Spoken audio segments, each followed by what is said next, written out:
અમદાવાદથી મહત્વના સમાચાર સામે આવ્યા છે. અમદાવાદમાં કલેક્ટરે પોતાના મતાધિકારનો ઉપયોગ કર્યો છે. કલેક્ટર દ્વારા મતાધિકારનો ઉપયોગ કરવામાં આવ્યો છે. પ્રવીણા ડીકે કર્યો છે મતદાનની અપીલ. તો વધારેમાં વધારે મતદાન કરવાની લોકોને અપીલ કરવામાં આવે છે. આજે સાંજે 6 વાગ્યા સુધી મતદાન કરવામાં આવશે, ત્યારે પ્રવીણા ડીકે મતદાનની અપીલ કરી છે. તો વધારેમાં વધારે મતદાન કરવા માટે અપીલ કરવામાં આવે છે. અમદાવાદથી આ મહત્વના સમાચાર સામે આવ્યા છે, જ્યાં પ્રવીણા ડીકે પટેલે મતદાનની અપીલ કરી છે. કલેક્ટરે પોતાના મતાધિકારનો ઉપયોગ કર્યો છે, મત કર્યો છે. તેઓ મતદાન મથકે પહોંચ્યા હતા અને તેઓએ આજે મત આપ્યો છે. જૂનાગઢની વાત કરીએ તો જૂનાગઢમાં ટ્રેડિશનલ ડ્રેસ પહેરી યુવતીઓએ મતદાન કર્યું છે. રાસ ગરબા કરતી યુવતીઓ મતદાન મથકે પહોંચી હતી અને મતદાન કર્યું છે. તો જૂનાગઢમાં મતદારોએ અનેરો ઉત્સાહ દેખાડ્યો છે. તો ગરબા ઘૂમીને મતાધિકારનો ઉપયોગ કરવામાં આવ્યો છે. ગરબા ઘૂમીને મતાધિકારનો ઉપયોગ કરવામાં આવ્યો. મહિલાઓમાં ભારે ઉત્સાહ જોવા મળ્યો છે. રાસ ગરબા કરતી યુવતીઓ મતદાન મથકે પહોંચી અને મતદાન કર્યું છે અને પોતાની જવાબદારી નિભાવે છે. ટ્રેડિશનલ ડ્રેસ પહેરીને યુવતીઓ મતદાન મથકે પહોંચી હતી અને મતદાન કર્યું છે.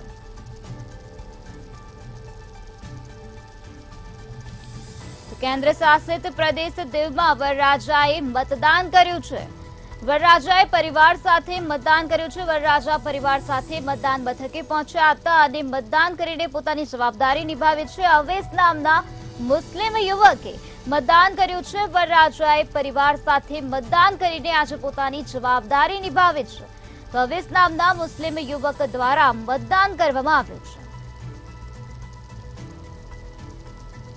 કેન્દ્ર શાસિત પ્રદેશ દીવમાં વરરાજાએ મતદાન કર્યું અને પોતાની ફરજ નિભાવી. વરરાજા પરિવાર સાથે મતદાન મથકે પહોંચ્યા હતા અને ત્યારબાદ તેઓએ મતદાન કર્યું હતું. ડીજીપી વિકાસ સહાયે મતદાન કર્યું હોવાની વિગતો હાલ સામે આવી છે. ડીજીપી વિકાસ સહાયે મતદાન કર્યું. વિકાસ સહાયે ધર્મપત્ની સાથે મતદાન કર્યું છે. તો વિકાસ સહાય ધર્મપત્ની સાથે મતદાન મથક પહોંચ્યા હતા અને મતદાન કર્યું છે. વિકાસ સહાયે ધર્મપત્ની સાથે મતદાન કરીને પોતાની જવાબદારી નિભાવે છે. ડીજીપી વિકાસ સહાયે મતદાન કર્યું છે. તો વિકાસ સહાય પોતાની ધર્મપત્ની સાથે મતદાન મથક પર પહોંચ્યા હતા અને ત્યારબાદ તેઓએ મતદાન કર્યું હતું અને પોતાની જવાબદારી નિભાવે છે.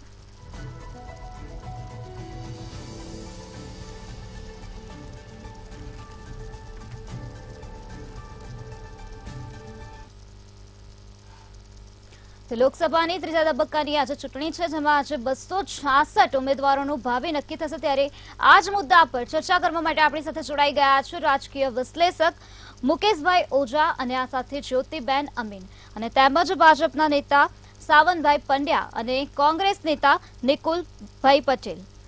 જી નિકુલભાઈ, હું તમને પૂછવા માંગીશ કે ભાજપે 5 લાખ લીડથી જીતવાનો દાવો કર્યો છે, તો તેમની સામે કોંગ્રેસ દ્વારા કેટલી લીડથી કેટલી બેઠક જીતવાની સંભાવના છે?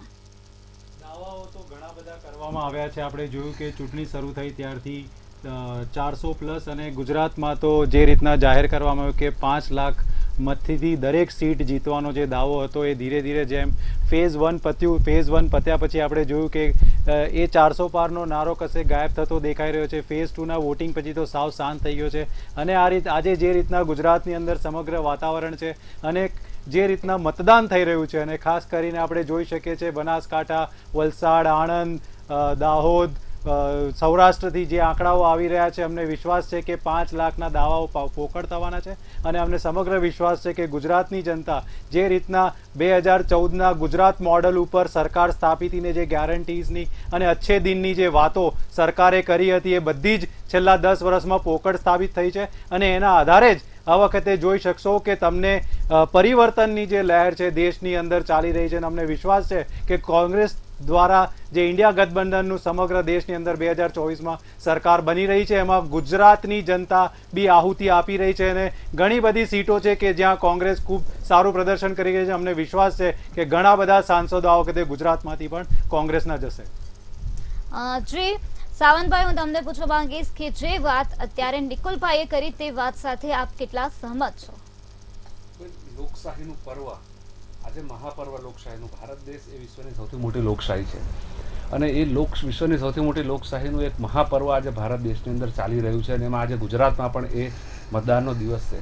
દરેક નાગરિક તેમના મતાધિકારનો આજે ઉપયોગ કરી રહ્યા છે અને દરેક પાર્ટી પોતપોતાના જે મેનિફેસ્ટો છે, પોતાના જે વિચારો છે એ પ્રજા સાથે લઈ જઈને એમાં મત માગતી હોય છે. પરંતુ એ માત્ર કહેવાથી અને એની સાથે સાથે કરવાનું શું, એટલે ગુજરાતની પ્રજા ખૂબ સમજુ છે. એક સિમ્પલ આપણે વાત કરીએ તો એક ઉદાહરણ તરીકે લઈએ કે જ્યારે વાતાવરણ બનતું હોય છે ને, 2014માં આપણે જોયું હતું, જ્યારે બદલાવનું વાતાવરણ હોય ને ત્યારે વાતાવરણ કેવું હોય, એ આક્રોશ, એક જુસ્સો, અને ભારતીય જનતા પાર્ટીની સરકાર બની હતી એ વખતે. ત્યારબાદ એક પોઝિટિવ વાતાવરણની સ્થાપના થઈ. એ પોઝિટિવ વાતાવરણ 2019માં આપણે જોયું. એ પોઝિટિવ વાતાવરણ આજે સકારાત્મક અને હકારાત્મક વાતાવરણ સ્વરૂપે આજે 2024ની અંદર આપણે જોઈ રહ્યા છીએ. માત્ર ગુજરાતની વાત નથી, સમગ્ર દેશમાં ભારતીય જનતા પાર્ટી તરફની લહેર છે. લહેર કેમ છે કે ભારતીય જનતા પાર્ટીએ આપેલા જે કાર્યના વચનો હતા એ વચનો પૂર્ણ કર્યા છે. ભારતીય જનતા પાર્ટી એક એવી પાર્ટી છે કે જે પોતે કહે છે કે જે વચન આપે છે વચન પૂરા કરે છે. અનેક નાના મોટા જે કાર્યો હતા દેશની અંદર, આપણે સામાન્ય દાખલા આપીએ તો દેશની અંદર જે ઘર વિહોણા લોકો હતા, કેટલા લાખો ઘર આજે ભારતીય જનતા પાર્ટીની સરકારમાં મળ્યા છે. ઉજ્જવલા યોજનાની અંદર જે ગેસના સિલિન્ડર્સ, આટલા વર્ષ, ભારતના આઝાદીના 70 વર્ષ સુધી પણ જો એ ગેસ સિલિન્ડર નહોતા મળી શક્યા અને પછી આ 10 વર્ષમાં મળ્યા છે, તો એ શું બતાવે છે? ઇન્ફ્રાસ્ટ્રક્ચરની વાત કરીએ તો રોડ રસ્તા પર ડે કેટલા બધા કિલોમીટરના રોડ રસ્તા આજે બની રહ્યા છે. વિજ્ઞાનની વાત કરીએ તો સાયન્સ એન્ડ રિસર્ચની અંદર આજે ભારત કેટલું આગળ વધી ગયું છે. વૈશ્વિક વાત કરીએ તો વિશ્વની અંદર ભારતની આજે જે શાખ ઊભી થઈ છે, ભારતે એ જે રીતે પ્રગતિ કરી છે, ભારતની આજે દરેક ક્ષેત્રની અંદર નોંધ લેવી પડે છે, ભારતનો એક અભિપ્રાય લેવો પડે છે. એ ભારત છે આજે આ બદલાયેલું ભારત છે, આજે આ વિકાસની એક હરણફાળ ચાલી છે. એના આધાર પર પાછલો આપણો ડેટા જોઈએ ગુજરાતનો, તો 2022નું ઇલેક્શન દૂર નથી, હમણાં જ ગયેલું ઇલેક્શન છે. એની અંદર પ્રજાએ જે વિશ્વાસનો મત મૂક્યો હતો, એની આગળ જિલ્લા પંચાયત, એની આગળ તાલુકા પંચાયત, એની કોર્પોરેશન, આ બધામાં પ્રજાએ જે વિશ્વાસ, મતરૂપી વિશ્વાસ ભારતીય જનતા પાર્ટીને આપ્યા હતા, અને અત્યારે 2014, 2019 અને ત્યારબાદ 2024 આપ જોશો કે જંગી બહુમતી સાથે ભારતીય જનતા પાર્ટીની સરકાર બનવા જઈ રહી છે. જી શ્રી મુકેશભાઈ, હું તમને પૂછવા માંગીશ કે અત્યારે થોડા દિવસ પહેલા જે ક્ષત્રિય આંદોલન ચાલ્યું હતું, તે ક્ષત્રિય આંદોલનની અસર આજના મતદાન પર કેટલી પડશે? ચોક્કસ ક્ષત્રિય આંદોલનની અસર આ મતદાન ઉપર દેખાઈ રહી છે અને એની અસર, એના પડઘા ન માત્ર ગુજરાતમાં પરંતુ રાજસ્થાનની અંદર પણ આની ઇફેક્ટ જોવા મળશે અને બીજા અન્ય રાજ્યોમાં પણ આનો પ્રચાર પ્રસાર પહોંચી ચૂક્યો છે. આજના સમયમાં સોશિયલ મીડિયા ખૂબ જ સ્ટ્રોંગ છે. એક વાત છે, એક ક્ષણભરની અંદર હજારો કિલોમીટર સુધી પહોંચી જતી હોય છે.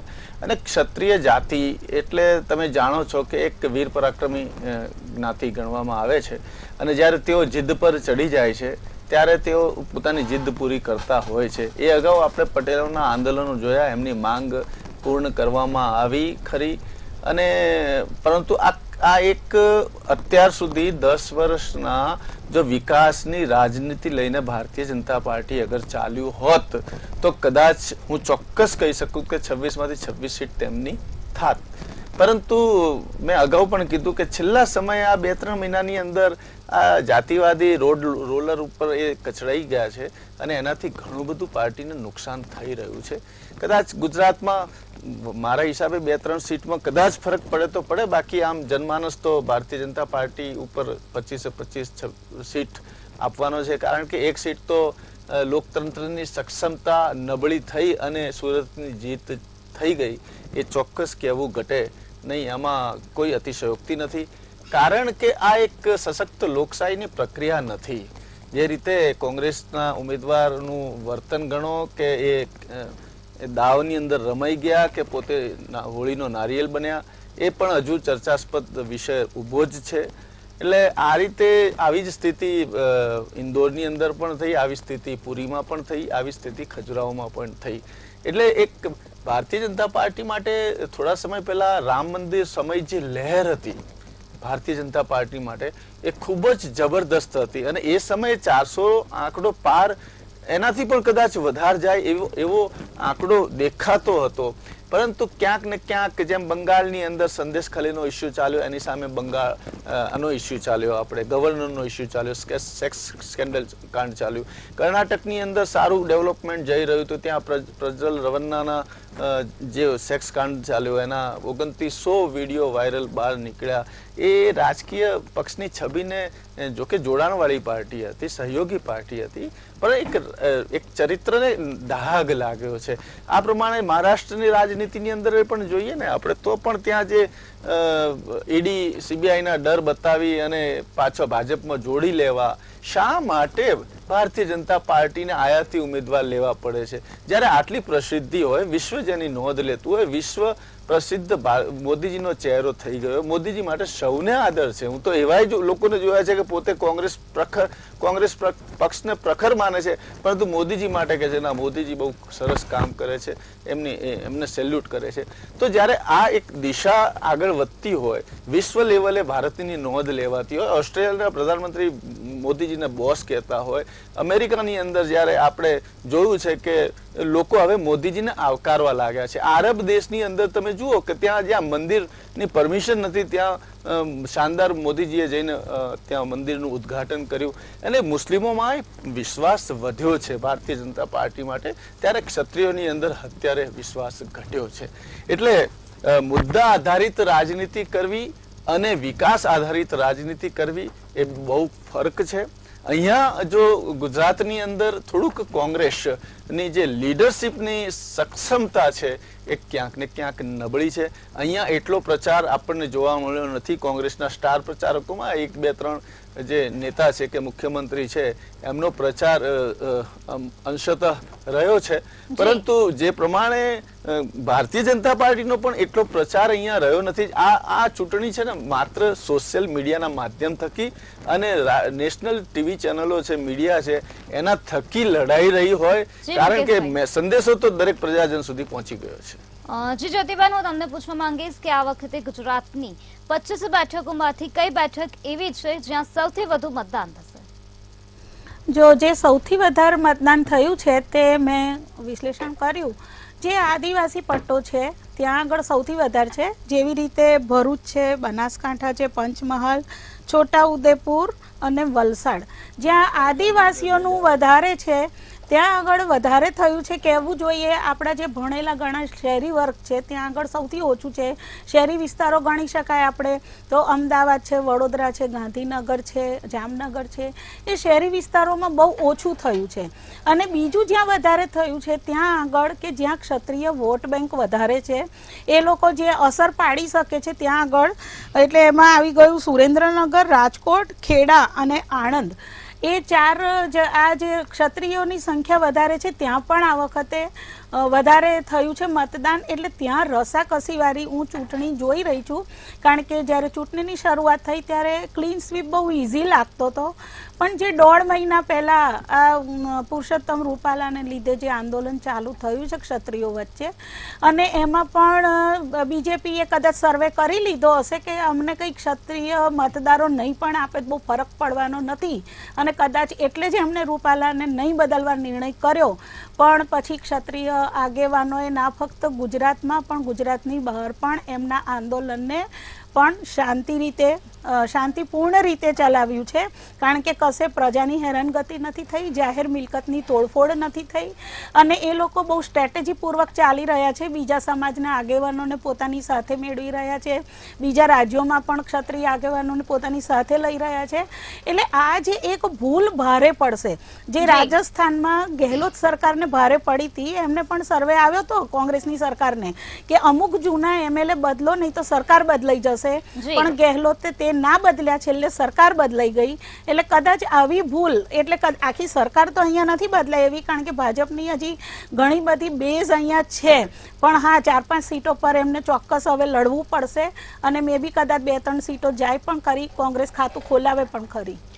જી સાવંતભાઈ, હું તમને પૂછવા માંગીશ કે જે રીતે મુકેશભાઈએ વાત કરી કે ભાજપ એક સક્ષમ પાર્ટી છે, તેમ છતાં તેને કેમ આયાતી ઉમેદવાર લેવાની જરૂર પડી, તો આ વાતને લઈને આપ શું કહેશો? તો ભારતીય જનતા પાર્ટી એક કાર્યકર્તાની દ્રષ્ટિએ વિશ્વની સૌથી મોટી પાર્ટી છે.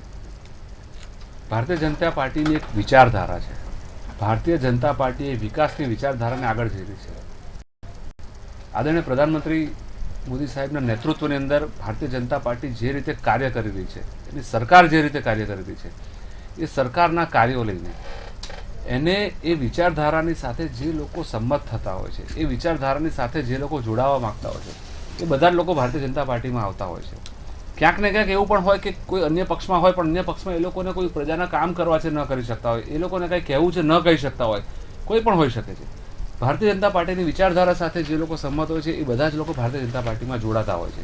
એક પોલિટિકલ પાર્ટી છે, એટલે જે લોકો આ વિચારધારાને સાથે સંમત હોય, ભારતીય જનતા પાર્ટીની કાર્ય પદ્ધતિ સાથે સંમત હોય, એ તમામ લોકો ભારતીય જનતા પાર્ટીમાં જોડાતા હોય છે. નિકુલભાઈ, હું તમને પૂછવા માંગીશ કે સુરતમાં જે ચિત્ર સર્જાયું, સુરતમાં જે બિનહરીફ જીત થઈ, આ ચિત્રને તમે કઈ રીતે જુઓ છો?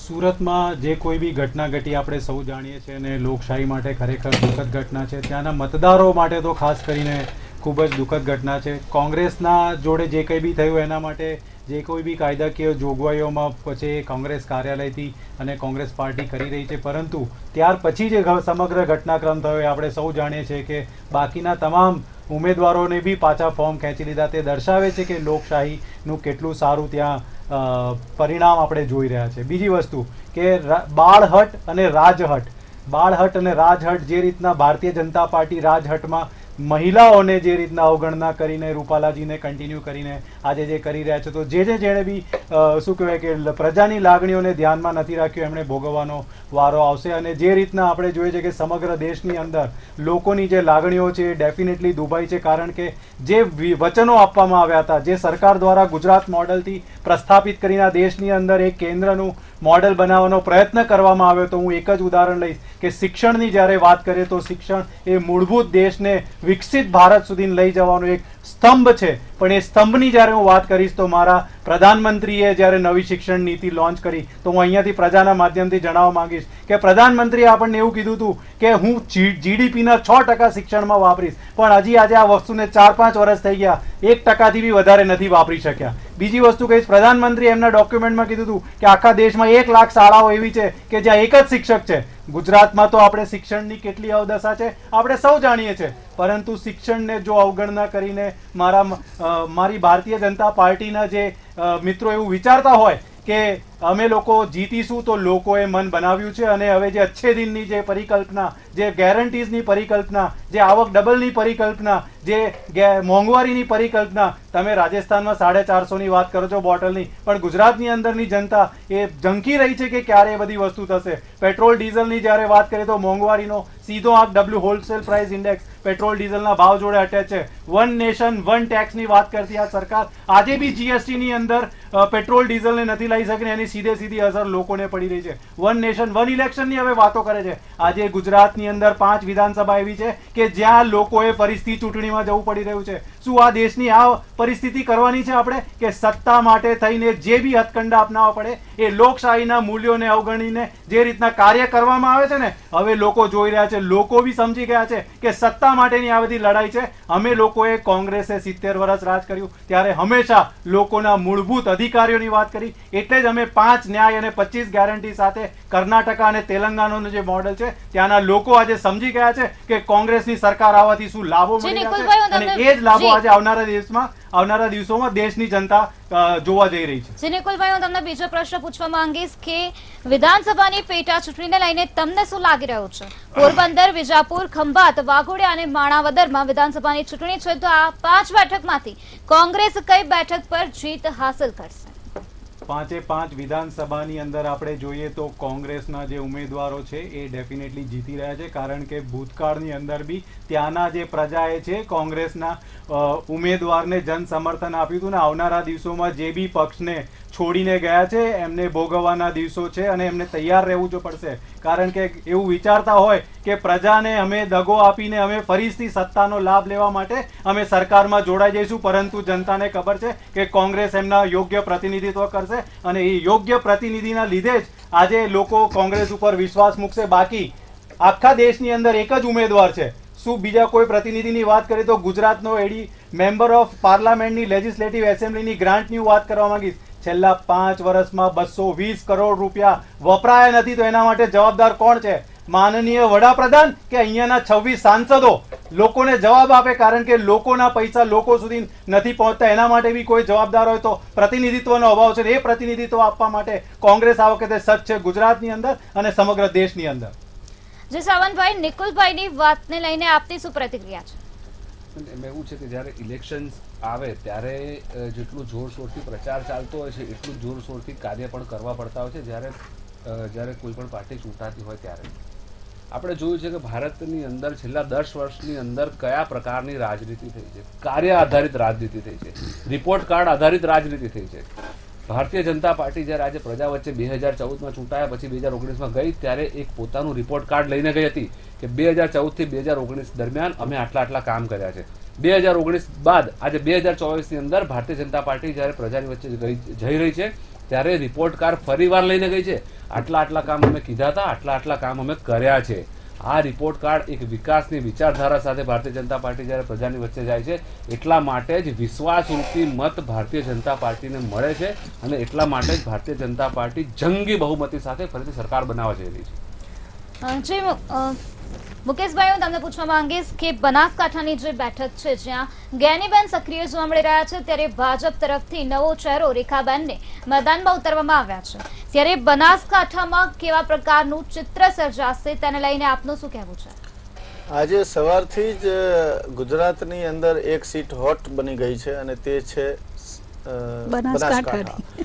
ગનીબેન નો જે આક્રમક સ્વભાવ અને એની જે વાણી શૈલી છે એનો પ્રચાર પ્રસાર પણ મીડિયાએ બહુ કર્યો છે.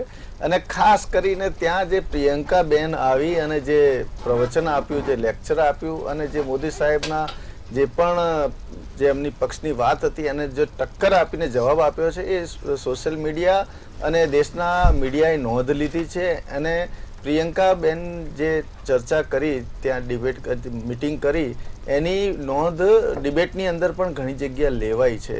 એટલે ત્યાં ભેંસની વાત કરી અને એ બધા જે ઇસ્યુ લેવા આવ્યા છે એ કઈ અર્થહીન હતા. પરંતુ જે પ્રમાણે કોંગ્રેસ છે એટલે એમાં છે કે औरों के ख्यालात की लेते हैं तलाशी, औरों के ख्यालात की लेते हैं तलाशी और अपने गिरिबान में ઝાંકા નહીં જાતા. એટલે પ્રિયંકાબેન ત્યાં ગમે તેટલું બોલે, પરંતુ કોંગ્રેસની સ્થિતિ ગુજરાતમાં શું છે અને દેશમાં શું છે? તમે રોડ ઉપર ફરીને પદયાત્રા કરો, ન્યાયયાત્રા કરો, પણ જ્યારે જે સમય છે સંસદની અંદર એ ટક્કર આપવાનો, ત્યાં તમે નબળા પડ્યા છો. અને એવું કહેવાય છે કે ભાઈ એમના બેંકના એકાઉન્ટ સીઝ થઈ ગયા છે એટલે એમની પાસે પૈસા નથી. આપણે જોયું છે કે પોરબંદરની અંદર ભાઈ એવું કીધું કે ભાઈ તમે એક વોટ પણ આપો અને 10 રૂપિયાની નોટ પણ આપો. એટલે ગાંધીજી જે પોરબંદરમાં જન્મ્યા, આપણે નોટ ઉપર ગાંધીજી જોઈએ છે, ત્યાં 10-10 રૂપિયા માંગીને વોટની સીટ માંગી છે, એ પણ આપણે જોયું છે. એટલે બનાસકાંઠાની સીટ હોય કે સાબરકાંઠાની સીટ હોય, બંને આદિવાસી ક્ષેત્ર. બનાસકાંઠા જે સીટ છે એ તો ખાસ કરીને થરાદ વાવ પાકિસ્તાન બોર્ડર સુધી સંકળાયેલી સીટ છે અને ત્યાં જાતિવાદનું ચોક્કસ પરિબળ છે. શંકર ચૌધરીએ પણ ટક્કર આપવાનો ત્યાં બહુ પ્રયત્ન કર્યો છે, ઘણી મિટિંગો થઈ છે. એટલે એ વિસ્તાર જે છે પાણીની અછતવાળો વિસ્તાર છે, ખેડૂતોના લાંબા પ્રશ્નો ત્યાં ઊભા રહ્યા છે. આપણે પેલા લોમ્પી ગાયોનો રોગ આવ્યો તો સૌથી અસરગ્રસ્ત વિસ્તાર એ છે.